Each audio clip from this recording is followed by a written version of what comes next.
when I was watching it, I cried, right? And I love it, Victoria. Oh, my mama. Oh, my hood. It was very quick. It was very dry. Very dry delivery. And are you going to get it? I guess I get it. Yeah. Get it? Whoa. Yeah. Mama. Can you say mama's name? And she was like, this motherfucker is not real. Okay. So it's time to keep it real, Sharon. Are you ready to get into some of the teas of 2023? Okay. Yes, I am. Yes, I am. This seems like the year is so weird because of the strike. Yeah. And then also because of, I don't know. It just seems like the year went by so fast, but again, it started dragging at some point too. So it did. I didn't know what the hell was going on. It was just a lot. I don't know. Maybe I had mommy brain for half of it. Yes, you know what I mean? Because obviously I became a mom. But we had a lot of fun times. I mean, thinking of me being a mom, let's think about some of the best moments that we had on the podcast. We went to the White House. I got to take Leo to the White House. Yes. And we had the You Did It, Joe. I got to finally show Madam VP my impression of her. Yeah, that was awesome. That was a lot of fun. She was amazing and said some really amazing things. Yes. I know a lot of people watched that episode and was like, oh, it's just so fun and it was just funny. But I was happy that we got to have fun because she's a human, she's a person. Right. But she also said some really good things and, always hoping that we can get some positive stuff out there. So I appreciated that conversation. Right. And then also we went to Cannes or Canes or however people pronounce it. Cannes. France. I got to talk to Will I Am, who's a legitimate genius. And obviously Leo came as well. Leo also was in the bag, too. That kid has traveled more than I have. Yeah. His little passport is stamped all over. Right. He does. I mean, he's gone everywhere. He's a world traveler. Was a baby. Yeah, it's so That's crazy right. cool. That's right. What else? I mean, we've had some really, really fun times. I really loved my conversation with Dr. Drew. I mean, just so many good things. And for me, I'm really happy, to all my listeners that have been following along the podcast. We've gone through so many iterations of this show, and it's going to continue to evolve and change because I really love the relationship that we get to have in this way.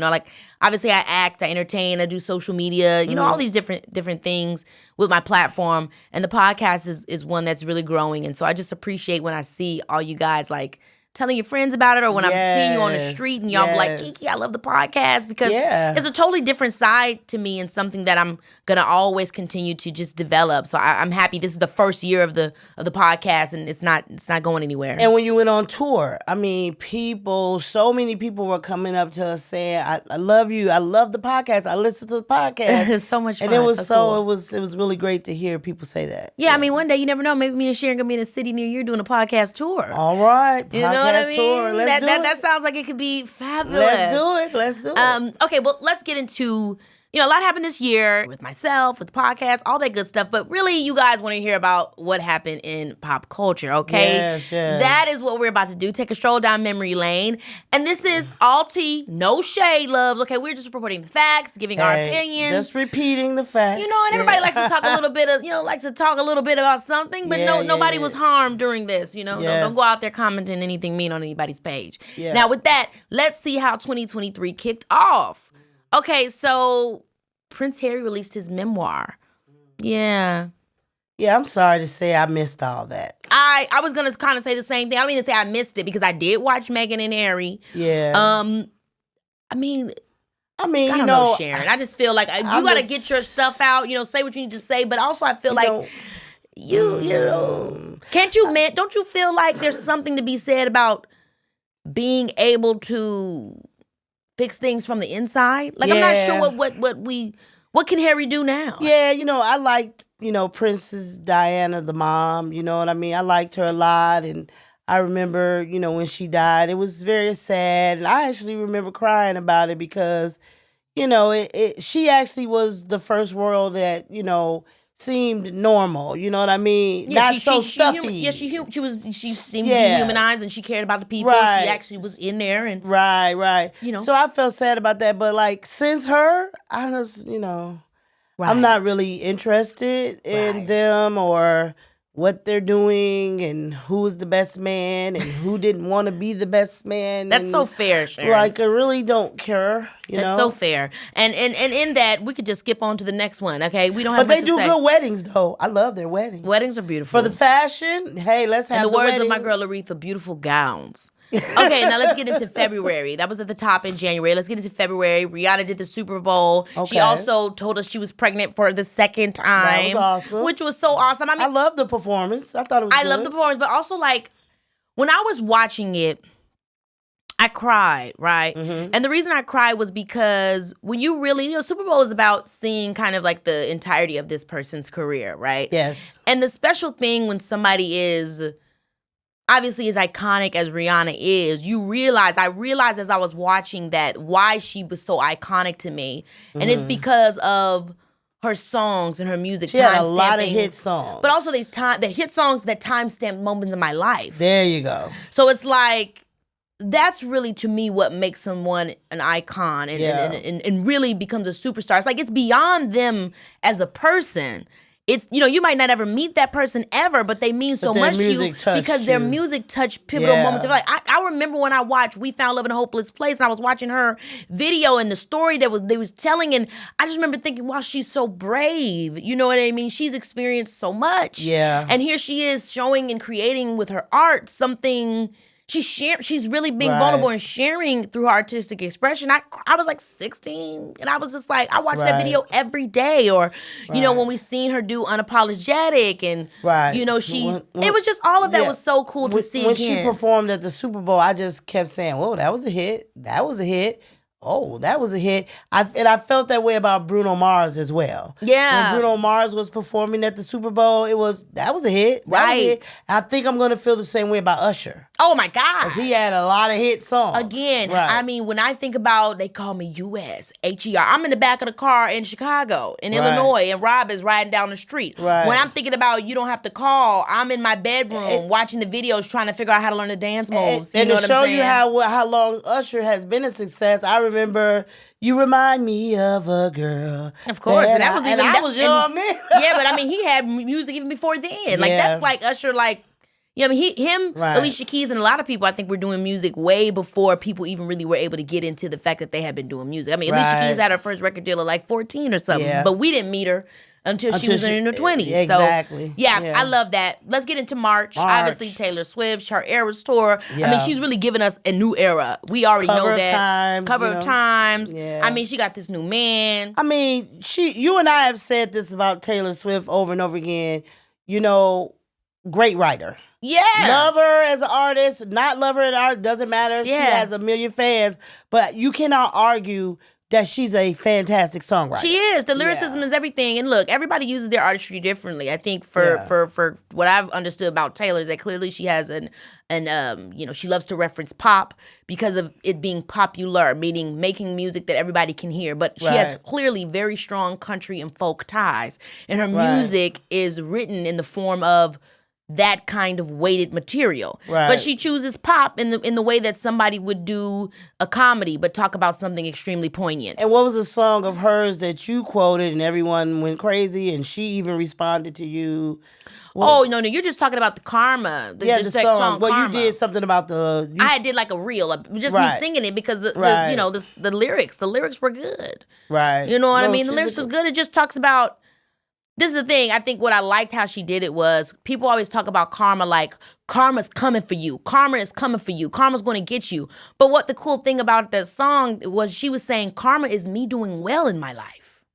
My karma is me. Yeah, she's like, my karma is me getting the man I want. My karma is me getting to sleep at night. My karma is my peace. My karma is my cat because my cat loves me. My karma is that I'm going to receive the blessings of what I've put out in the world. So it was not like from a negative place of, karma is you fucking up in your life. No, she made it about her. And my karma is my blessing. That's what I'm saying. It's really dope. That's beautiful too. And I think we should all try to adopt that type of philosophy because, it's easy to be mad at the other person. Yeah, you got to and they're going to get what they deserve. No. You got to speak positive energy. You have to speak positivity in your life. I grew up in the Baptist church and I used to hear a lot of the older women go, you better claim it. You better claim it. And I didn't even understand what that meant, but I do more now. And that means claim your happiness. That's right. Claim the things that you want in life. It's okay. You don't have to downplay what you want and your happiness that you want for yourself. You just have to make that be a goal. And every day, make that your goal and be a light to others instead of being darkness. I love that. I agree with you in totality. And it's hard sometimes. But when you think about it from that perspective that, you're going to get, I don't want to say you want to do things for rewards, but the reality is that you will be rewarded. Maybe not in the way that you think, but like good will come to you. Or by the person that you want it to be. To. Exactly. That's right. Oh my gosh. So April, Frank Ocean disaster at Coachella. I mean, it's just going to be no Frank slander for me. I mean, look, it didn't happen. Explain this to me because I'm not aware. So Frank did he did Coachella. Okay. And when he did, I think he had like a big grandiose kind of way that he wanted to do it and enter it. And, they kind of pushed it to the last minute. And at the end, they weren't able to do it because of whatever reasons they weren't able to do it. It was like, so his vision was not able to be realized. Right. And so then instead of, just saying, no, I'm not going to do it, he did come out there and he gave a show that everybody wasn't happy about. The way, the vision of it was not what they wanted it to be. Okay, so it wasn't canceled. No. He just didn't do what everybody... No, but I mean, people were upset that he started an hour late. He lip-synced some of his songs. The energy was low. The live stream was canceled. Right. He wasn't really that visible on stage. I get it. But my thoughts about it was because he had injured his ankle. They had to change the show. The vision didn't come alive. There was a lot of stuff. There was a lot of other elements. And contractually, he probably had to be there and all that kind of stuff. But you and I have talked about this before, about what is the difference between an actor and a singer. There's obviously obvious differences, but one of the differences that because you are both, one of the differences that you've always pointed out is, as an actor, I can be different people, right? I can play a pimp. I can play whatever. But as a singer, it's me. Mm-hmm. I'm singing about my life. Mm-hmm. I'm singing about things, so it's more personal. Yeah. And when people don't like you, it's definitely more personal. And so, if you don't like a character I played, it wasn't me. Yeah, exactly. Or I didn't write that script. Right. Or that's not my movie. Don't be mad at me. Right. But when you put music out, or when you perform, it's representative of you. Then it's representative of you. And if he felt like, this isn't going to be representative of me, then I can understand where he came from. But then I do also, since I negotiate contracts, I understand these, you have to honor your contract. But also I think there's a reality to Frank Ocean is a reality to anybody that is truly a fan of someone. He's always been enigmatic. Okay, he's always been different. He's always done things his way. I mean, he's a Scorpio, if I'm not mistaken. So, I mean, he's a water sign and everything is about emotions. And so if you're really a Frank fan, I mean, obviously, look, just because you're a fan of somebody doesn't mean that, it's okay if they don't show up to their concert. You've spent your money, and that's real, right? I'm sure there are tons of diehard Frank fans that are like, I'm not going to go to a concert because I don't know what I'm going to expect. It's like a parasocial relationship. What are you going to put into it? But as a Frank Ocean fan myself, it's kind of one of those things where Frank is being Frank. He's being true to himself, and I'm just not going to stop me from loving. Authenticity. I admire his authenticity, and he gives us nothing, okay? And we got to accept that, okay? Right. Going over to May, obviously Beyonce Renaissance Tour kicks off. I mean, she ate it up. I mean, the tour made $579 million, making it the highest grossing tour by female artists in history. Awesome. Okay, the New York Times estimated that Beyonce generated about, $4.5 billion for the American economy. Wow. Yeah, I mean, it really was also a woman year if we look at it from not just Beyonce, but that Barbie movie, and then I think Taylor Swift and her tour. So women are really... killing it as it pertains to like the fact bringing money into this economy. I like the fact that Beyonce and Taylor attended each other's movie premieres. That's awesome. Because I'm gonna be honest with you. Sometimes the Hive and the Swifties, it gets a little in the neck. But I think they are like it gets a little rickety. They're so different. I mean, Taylor Swift grew up watching Beyonce as an artist, so it's kind of strange that people would compare them ever. To me, they are totally different. But also, if you have to, I would have to pay, homage to Beyonce because it was Beyonce who inspired little girls like. Yeah, but I think Taylor Swift feels the same way. Yeah. I think that's why she showed up and supported Beyonce. And that's why Beyonce supported. I mean, I think it's very much so like I mean, Beyonce is like the best thing I can relate it to is like she's the Diana Ross. She's the mother. Yeah. No one ever should compete with Beyonce. You seem nuts. She's not someone to compete with. And I'm good that Taylor is not falling for all the social media craziness. Oh, no. She has, from what I see, nothing but respect, which I think is obvious. You know what I mean? Like Beyonce... When I went to the Renaissance tour, I went the night of her birthday as well. I went twice, and I mean, this is a humble flex, but I was definitely excited to be there a couple of times. And I watched her, Diana Ross. Diana Ross don't come nowhere and be bothered with nobody. She don't. Diana Ross came, and Beyonce is just so cute and just give me so much life. As a Virgo, we like to play modest, even though we know we are very much that girl. Mm-hmm. And she's sitting up there while Diana, and she's like... It's like, B, you know this is the thing and the moment, but she always just plays it so coy, and I just live for her for that. But obviously, I mean, she did amazing. I'm so happy for everything that Beyonce and does. Excited to see where we go next. Exactly. Baby, this is Keke. We obviously can't forget about the writer strikes. That was happening at the same time as all this stuff has been happening. I mean, it just really ended a little bit ago. Whew, that writer strike was crazy. And, we both knew people that were out of work. Yeah. Writer. I had a ton of writer friends that were out of work. And then also it was just so... It got to a point where it was like, when is this going to end? And then it also got to a point of, what are they fighting for again? And then they kept saying AI and the artificial, Ultimately, if I could put it in simple terms, what they're fighting for, whether we talk about the specifics of the AI or not, what they're fighting for is for them to be protected in the new ways in technology and how technology is affecting our industry, right? Because when you look at Netflix was in streaming, that was a piece of technology that changed our industry forever and affected residuals. Mm-hmm. It was just not the rules that we had for writers and the rules that we had for actors were not in place for if we had a streaming service one day. Exactly. It only was protected from the system that had already been. So I think that everybody, kind of looked at that and learned from that because residuals are big for people with our industry, right? Because a lot of people live off I know residuals. People don't think of our industry as an industry in the simple terms, but like you can imagine writers and actors, if they don't become producers, directors, and owners of studios, and really become some financier type, we're just factory workers.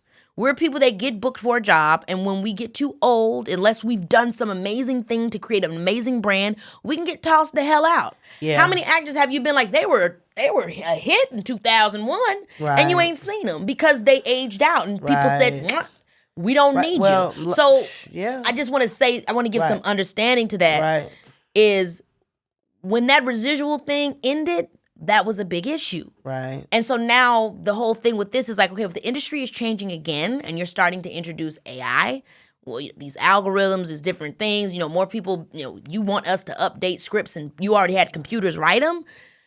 It's just one of those things where how do we get ahead of it this time? And I'll be honest, I'm not sure. I mean, I want to know and have all the answers, but it's quite difficult and it's hard in every industry to get the corporations to really respect the workers. And that's why we have to strike.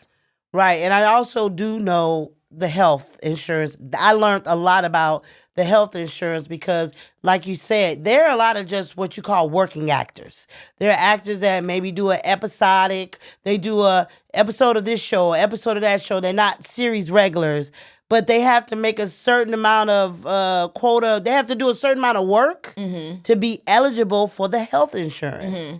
And if they don't do it, then now they don't have health insurance. Mm-hmm. So I know I heard that a lot. I was like, I didn't know that. Yeah.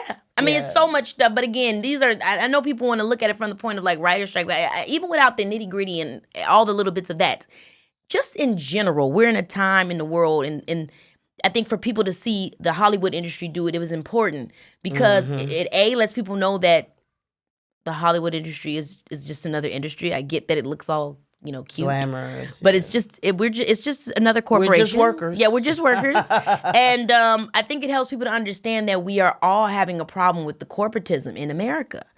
This is just too much. The workaholic, no vacations, no days off. No, there's this really funny girl on Twitter called Twitter and TikTok called Corporate Aaron, and she always is being like that. Oh, you're trying to get days off. No, that's not. You died. You have to come back to life. right now, or your family is gonna have to come work for you. Like, she just does this voice about like that person at that job, and it's like we all are dealing with it. Yeah. And I think it's important because it's like, I mean, we're at the brink. You know what I mean? We got to figure this shit out because we can't just all be, work ourselves to death. Yeah. I remember one of my friends who's from Europe. He was like, it's so funny. In Europe, we say that like, in Europe, we work to live, and in America, people live to work.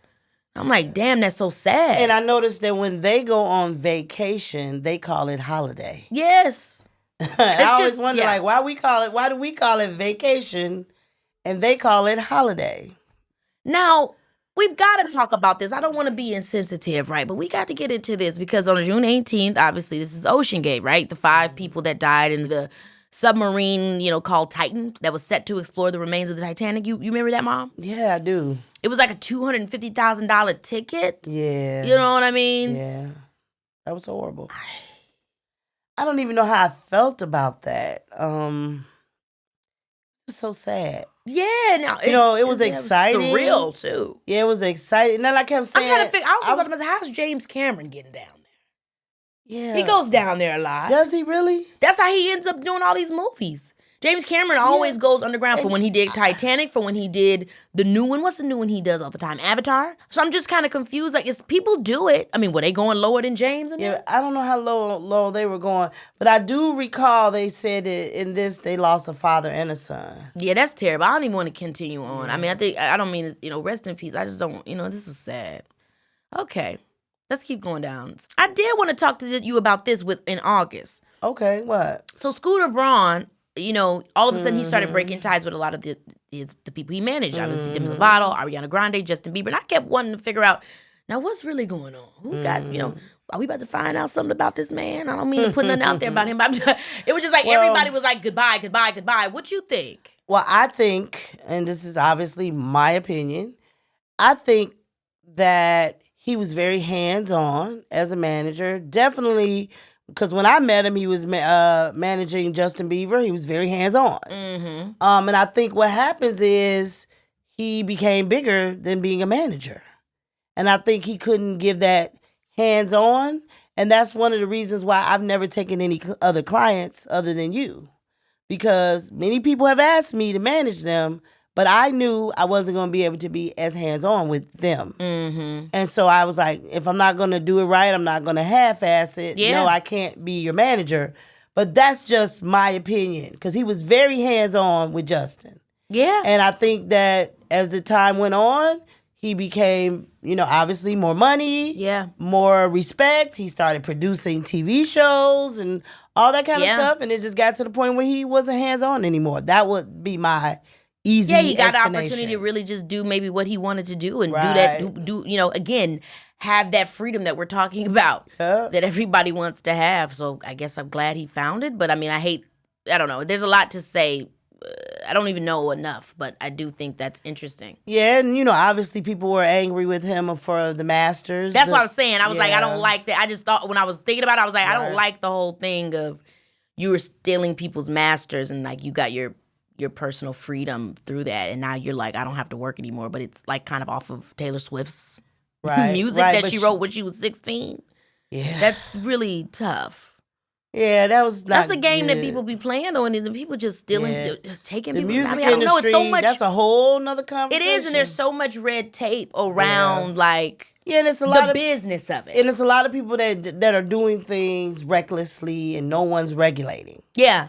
That's the problem with the music industry. I mean, that's very wild west. That's the long-standing hatred between Michael Jackson and Sony for years. Yeah, Paul, and also the Beatles. Yeah, and more importantly, the company. Right. I mean, the company, he owned their stuff, so it's like they hated him because of the fact that he's got that, he owned that catalog. I mean, you own the Michael Jackson owning the Beatles catalog. Anytime you own Yesterday, I mean, that's all insane. My troubles feel so far away. That's a classic. I mean, this is the thing. When you are a child entertainer, and this is the thing, right? So a lot of times I would love for everything to be personal and for it to be like, oh my gosh, the corporation is stealing people's masters. And yes, it does suck. And yes, it is terrible. But when you know the business, you realize it's just business. Right. So Michael Jackson just tricked other people at their own game. And he took personal out of it. and he was just business. And so when the opportunity came after years and years of being a child, he didn't own his own masters. Right. He saw what happened and what was happening. And when he found out that that catalog was going for sale, right, he said, I guess I'll buy it because I'm from my business mind. That's the smart thing to do. And so that's what the lines that people blur when it comes to business and how to best set themselves up for well, success. I guess the story goes, and we don't know the truth, but the story goes that Paul McCartney actually told him. Yeah, that's what apparently happened with Taylor and School of Rock. Oh, okay, wow. Same thing. So they went behind their backs. Because that's also really like secretive information to find out when somebody, no one's like, so-and-so's masters is for sale. Like, people keep that on the low-low. Yeah. Baby, this is Keke Palmer, yeah. Really, I want to get into these Grammy nominations. The Grammy nominations were released, and women swept almost, or sweeping, because it obviously hasn't shown yet, but they have sweeped every major category. That's awesome. I have Leo with me. So yeah, these are the nominees for the record of the year. We have Worship by John Baptiste, and I hope I pronounced that right. Not Strong Enough by Boy Genius. Flowers by Miley Cyrus. I really like that song. But also, what was that? What was I made for? Billie Eilish. That song is one of the most beautiful songs I've ever heard. I love it so much. And I love Victoria. Oh, my mama. Oh, my hood. That's a nice little throwback. It's just so cool with Victoria Monet because she also is one of the writers that did My Nails. I Bought It. You know Ariana Grande song. And so I like that with On My Mama, she kind of did another ode to taking something old and putting it with something new. Exactly. She does that really, really well. So it was dope for her to see her do it on her record. Right, exactly. Then Vampire by Olivia Rodrigo. I know the kids live for Miss Olivia Rodrigo. But I actually don't listen to any of her music. I really think I'm like making a mistake because the kids be going up for her. Yeah. And then also Antihero by Taylor Swift. I mean, everybody knows that Antihero is one of my favorite songs. And so for me, it's like, I think it's going to be either Antihero or What Was I Made For? Because when you think about Record of the Year, it's like the biggest song of that year. It's like the song that you're thinking about. Yeah. And I think that What Was I Made For, especially because the Barbie movie was the song that was on the top of everybody's mind, but so was Antihero, so I don't know which one it's going to be. Now, what is the and then Kill Bill song? It's also a great song. Kill Bill. Yes. Yeah, Kill Bill. Great video as well. The video was amazing. It was kind of like a playoff for Kill Bill. Wow. Obviously. But it was cool how she did it because, you know, anybody that watches SZA's videos, they know she always comes with something super cinematic. Yeah, Miss Anybody. Yeah, well, who did you like? I know, Miss Rachel. I know you like Miss Rachel. I need to get her on the podcast. Miss Rachel, if you're listening. This is his favorite song. Can you say mama, mama? Can you say mama's name? Do you say mama, mama? Can you say mama's name? Can you say mama? Mama. Well, Miss Rachel wins all the awards with him. You gonna say it? Yeah. What's the song that we love from her? I'm so happy. That's the one. No, so that's the one. I'm so happy. But she says, I'm so happy today. Jump, clap, stand, stomp, hey. Well, she's running our house. No, she needs to get the Grammy for real. Okay, I'm excited about the Grammys. I'll be honest. I'm not excited often, but this year I feel like I do have some people that I have some opinions about that I think should win, or that I'd be excited to win, or I'd be angry if didn't win. Absolutely. So looking forward to see what happens. And also as somebody that's now, you know, able to vote and all this kind of stuff, I'm going to have to really step my game up so I can really help, you know, diversify the Grammys. Absolutely. Okay, now let's get into, you know, we talked about pop culture. We talked about, you know, Grammys, music. Let's get into the movies, okay? Okay. Let's talk about these movies of 2023. Yes. Biggest movie of the year obviously was Barbie. Yeah. Oppenheimer. Little Mermaid, which is so good for Halle. I love her so much. And I'm so excited for her to have that, be such a success.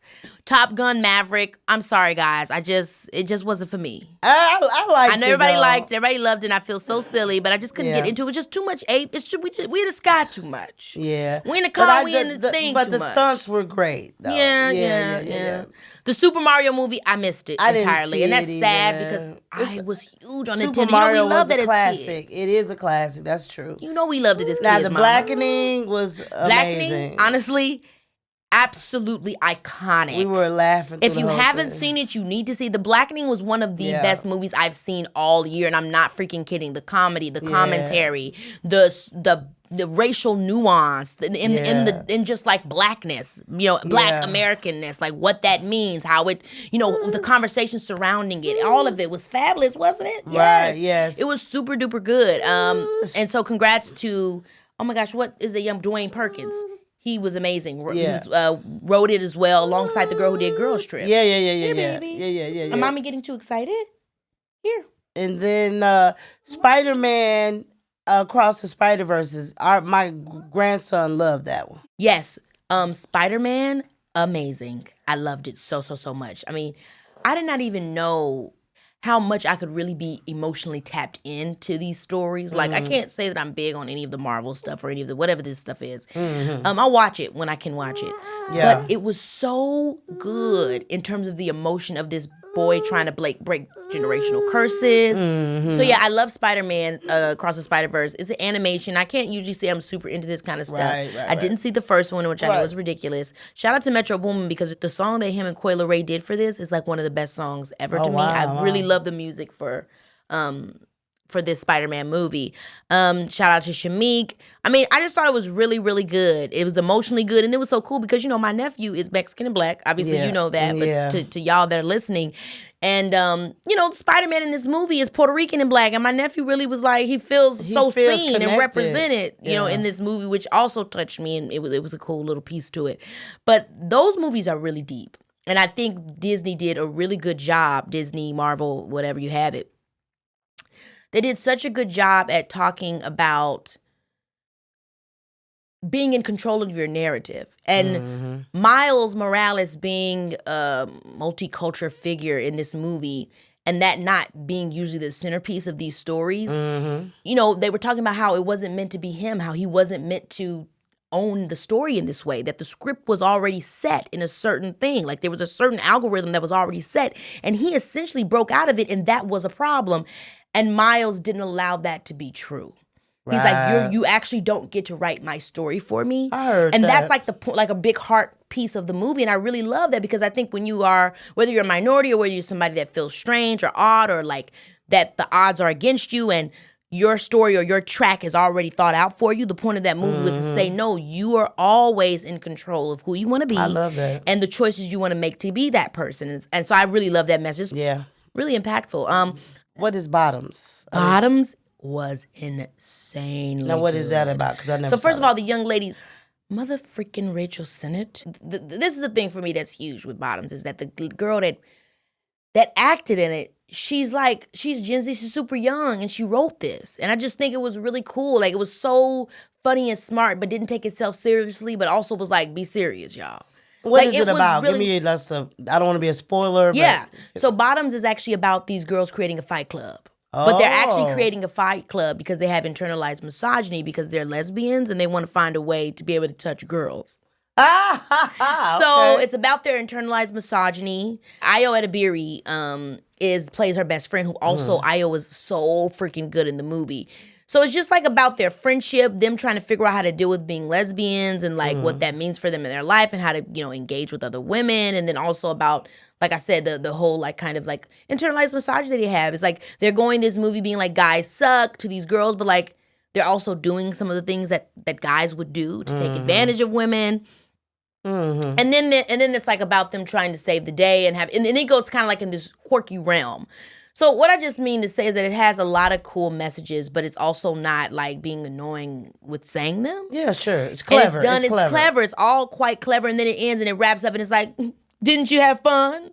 It's just really cool. But I really was impressed with Rachel Sennett when I looked down and I seen that she didn't just star in it. She wrote it. She wrote it. I'm really impressed with that kind of stuff. It had a unique POV. It did. Yeah. And yeah, like I said, Ayo was so good in it. I really loved the movie. For me, it was like a real sleeper, but I don't even think it was a sleeper because I think it was obviously very successful as well. Right. Yeah. Biggest TV shows of 2023? Beef. Loved Beef. Really good. I didn't see. Show. What was Beef? So Beef was about these two people living in, I don't know where they lived. I saw episodes of it. Mm-hmm. It was like road rage. Yeah. Initially. And then they like end up like also liking each other kind of and feeling seen by one another. Yeah. And it was just kind of like a really human story about people. And but something really bad happened in that show with the two brothers that really was tough to see, which is just how a brother will want to hold another brother back. Or how a sibling would want to hold their sibling back because they're the only person that makes them feel special. And if they actually go on and be greater and be more, then that person has to face the reality of who they are. Anymore. Right. And so that was really tough. I just like all the nuances that show showed. So it was really good. I saw a couple of episodes of it and I really liked it, but I just didn't go back to it because I, was busy. But I did like the episodes that I saw. Mm-hmm. And it starred Ali Wong and my guy You're that from I did. Steven Yeun. Yeah. And then so Swarm, also great show. I liked it. Now Swarm is kind of like what I was talking. Obviously, I'm not like the lead character in Swarm, but the show is about being a number one fan of somebody and kind of the obsession that she has with it. But the movie starts, or TV show, starts with her best friend committing suicide, and they kind of both had a shared love for this person. But what I love what I loved about the show is that over the course of the season, it's just like feels like it's about this obsession with this artist, and everybody has this fandom and blah blah blah blah.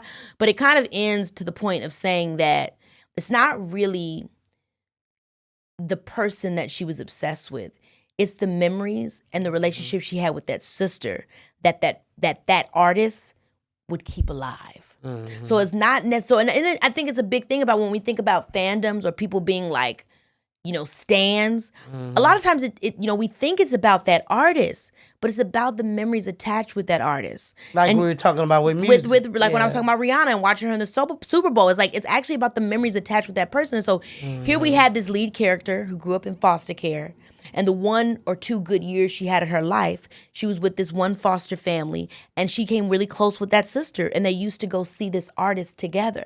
Right. So then she ended up ultimately not being a part of that family anymore, but she stayed close with that girl. Right. And they would still share in their love of being a fan of this one artist. Right. And so that one artist became more than just an artist. She became the person that I loved. Right. And I had these great memories of in my life when somebody actually saw me. Right. It's really, really, really beautiful because it's the narratives that we tell ourselves. Right. And so I think that Donald Glover and oh my gosh, so many great writers, but Karen, one of the writers on that show, Karen Addict. Oh, okay. Yeah, Karen Addict. I know her as well. Yeah, she wrote on Swarm as well, but she's so talented. It was a really good show. I love you. You is really good. I know a lot of people have problems with that show because it's about a murderer. Obviously, Joe is a really bad guy. Right. But what I think is really interesting about this season is that at first I thought, what is going on? Like the season took a turn where he's like kind of, talking about this guy a lot and he's hanging out with him a lot. And I'm like, what is this about him and this guy? And then you realize that this You series is expounding upon his obsession with women and just he has an obsession with some people in general. Right. And he ends up being obsessed. Like the man that you think that he's talking to and hanging out with, it's all in his head. Wow. And it's actually just like this season was about him stalking a man and not romantically. Mm-hmm. And so I thought it was really a cool way to explore, like, obviously, he just mental has health issues and psychological type of breakdowns and stuff. So it was a really good show. Right. Sorry if I just spoiled you. Spoiler alert. Make sure you have that before spoiler alert before I say anything more. Then obviously The Bear. I mean, Succession. Yeah. I'm a Virgo. The Bear, was that about the cook? Yeah, I honestly, guys, I didn't get into it. And the reason why is because I kept thinking to myself, how y'all in Chicago and nobody really is giving me Chicago vibes. Right. It was just so, I don't know. I think my thing with The Bear, I watched a lot of The Bear, and I think I think the Bear in Succession was very similar. Interesting. In the tempo and the tone. And that was the other thing. It was I wasn't a fan of the tempo. It was a lot of dialogue. It was very quick. It was very quick. It was very dry. Very dry delivery. And are you going to get it? I guess I get it. Yeah. Whoa. Yeah. It was very quick little jokes. And you kind of had to think through the whole damn thing. It was like, Scandal was like joke? that kind of. Yeah. Remember Scandal? Back in the day, obviously. Yeah. It was good. Don't get me wrong. Sometimes I like to be intellectual and I'll watch documentaries and all that. Yeah. But sometimes when I watch television, I don't really want to. It stresses me out, actually. I don't want to think that much because it's like, what was a joke? What did I miss? What did he say? You know, and then it's the delivery, and these are very skilled actors. Okay? Yeah, also very let's skilled say actors. that. So, but there is a certain style, and it's also, if you just are like you said, it just might not be your vibe. That show, the actors are great. Not all the time. Like I can binge it for a Saturday or a Sunday. Yeah. Watch maybe 5 or 6 episodes, and then I'm done with it. Because like I know the family in Succession. I feel them. I know the daughter. Right. I don't need to see any more episodes because I know what's gonna happen. They're true to their characters. So right. Yeah. All right. I'm a Virgo. I didn't watch that.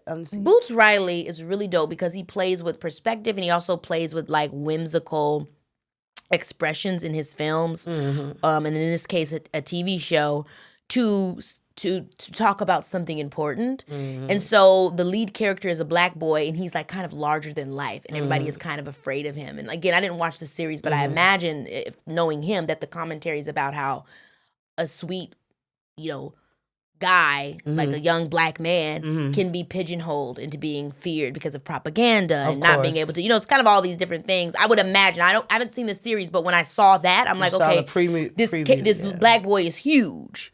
Right. And everybody else is so tiny, and now he has to figure out how to make other people not be afraid of him, not know, all this type of stuff. And so I'm imagining that might be right. Yeah. I would think that there's possibly some commentary on that, but he's really talented. So that series was doing really, really good. Some viral moments of the year. Obviously, do you remember when old girl did Angela Bassett did the thing? I thought it was cute and funny. I mean, I know it came out random, and the internet turns everything to something ridiculous, but I feel like she was giving us very theater. Yeah. She was giving us very theater camp. It was just funny. It was funny. Angela and I'm glad and she made fun of herself. It was funny. She didn't, take it too seriously, so that was good. What else? Oh my gosh, the American Airlines girl. That motherfucker is not real. Did you see that? No. Oh my gosh, girl, it was this lady on a plane. It was just a clip of her. Okay, hair was pulled back. Oh my gosh. She looked like a normal lady. And she was like, that motherfucker is not real. What's and she talking was serious. about? So she never told us. And she seemed, when I seen the interview with her, she seemed to be a little bit embarrassed about what she did. I'm like, girl, you seem passionate and like the motherfucker wasn't real. Who was she? We don't know who she was talking. I gotta see that. She never gave us the feedback on it. But what I'm going to imagine it to be like, I think what she meant was, I got what she meant, which was like, you're not real. A lot of people took it left. They like, she saw an alien. She was back there with goblins and goons. No. I took it as my girl has been stressed out dealing with some man, some woman, somebody. And she was like, I'm done with your shit because you're not real. You know what I mean? She was dealing with a narcissist. And she was like, this motherfucker is not real. That's what I think was happening. And I really pray for her to get out of that dynamic. I can say that to a lot of people. That's what I'm saying. I loved it. She was just saying, you're not real, and I'm calling you out. You're not being real. Yeah, I love that, especially out in L.A. Made sense to me. You are not real. It was real. I loved her for that. I'm going to have to go check that out. I love that. All right. Now, it's been a minute since we did this segment, but I thought it'd be perfect. Today we talk about rounding out 2023 and starting 2024 on the right foot. If you didn't already guess, it is Words of Affirmations, where we will share something positive, uplifting, and encouraging to take with you to brighten your day. Now, think of it as our little gift to you. And if you like them, then maybe you practice repeating them in the mirror. Okay, number 1. I am protected and supported by the people I love. I deserve to have my needs met. I am constantly growing and evolving into a better person. I've made it through hard times before, and and I've come out stronger and better because of them. I'm also going to make it through this. I am exactly who I am supposed to be. I accept myself completely without judgment. And lastly, I am kind to others and I am kind to myself. Well, that was a good moment just going back in time. It really has been quite the year. I'm so looking forward to a reset in 2024, and I can't wait to see what this year brings for me, for you, and for us. But one thing is still for sure. I'm going to keep hanging with you because you know it's your girl. Baby,